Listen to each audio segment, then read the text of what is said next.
So you've got a great AI idea, right? It feels like everyone does these days.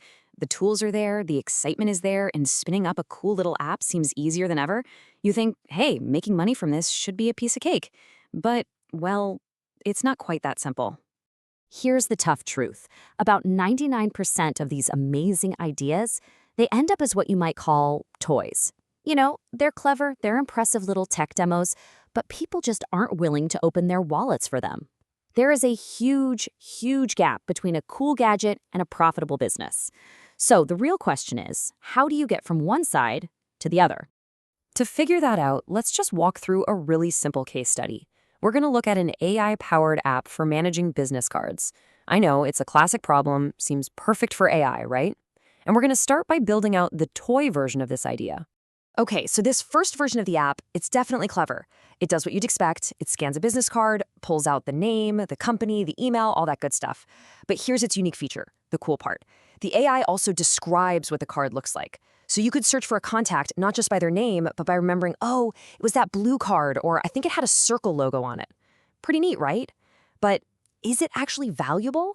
Well, if you look at similar apps out there on the market, the absolute most this kind of tool could realistically charge is probably around $900 a year. And to build a real business at that price, you would need hundreds, maybe even thousands of users just to cover your costs. That is a very, very tough mountain to climb. And this brings us to the most important point.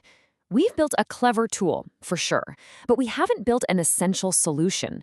See, to make real money, you have to stop obsessing over the features and start focusing on the real, fundamental problem that your user is actually trying to solve. So how in the world do you find that problem? Well, you do it by asking one super simple but incredibly powerful question, over and over again: why? You have to dig past what someone is doing on the surface to uncover what they truly need. Just watch how this works. Let's call it the why ladder. Step 1, the action. Someone wants to organize their business cards. Okay, why? Well, so they can find a person's contact info later, right? Makes sense. But why do they need to do that? So they can follow up with that person. Getting warmer. Why is that follow-up so important?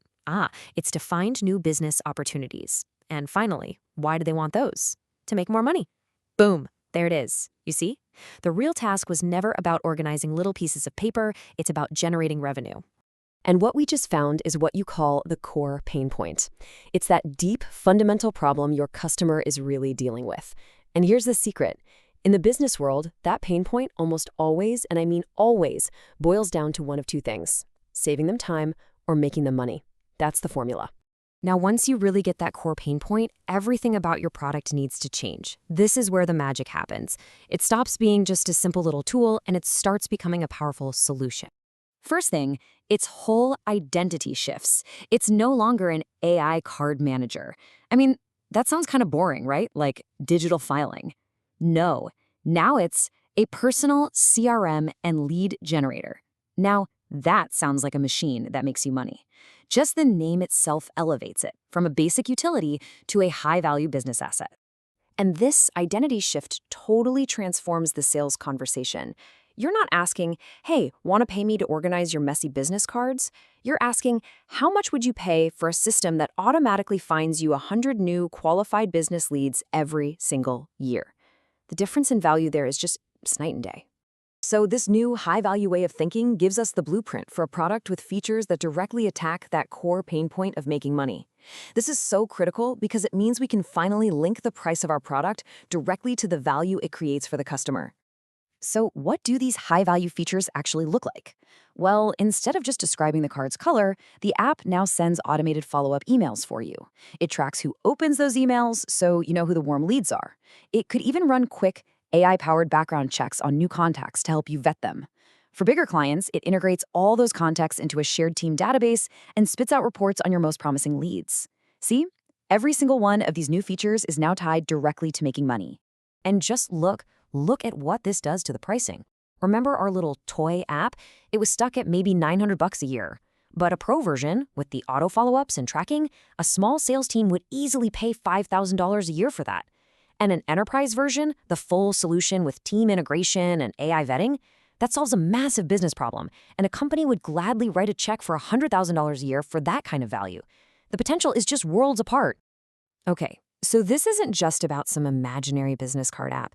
This is a mental model. It's a framework that you can and you should apply to any idea that you have, whether it's AI-based or not. Here it is. This is the core takeaway. If you remember one thing from this, let it be this. The closer your product gets to saving a customer time or making them money, the more you can charge. It honestly is that simple. So stop getting bogged down in the clever things your AI can do. Stop selling features like visual search. You have to start selling the outcome. You know the old saying, don't sell the drill, sell the hole? Well, don't sell a card scanner, sell new business leads. And that brings us to the one final, absolutely crucial question you need to ask yourself about your own project. Just forget the tech for a minute, forget the code. Just ask yourself, what is the real, fundamental pain point my idea solves? Because the answer to that question, that's the difference between a clever toy and $1 million business.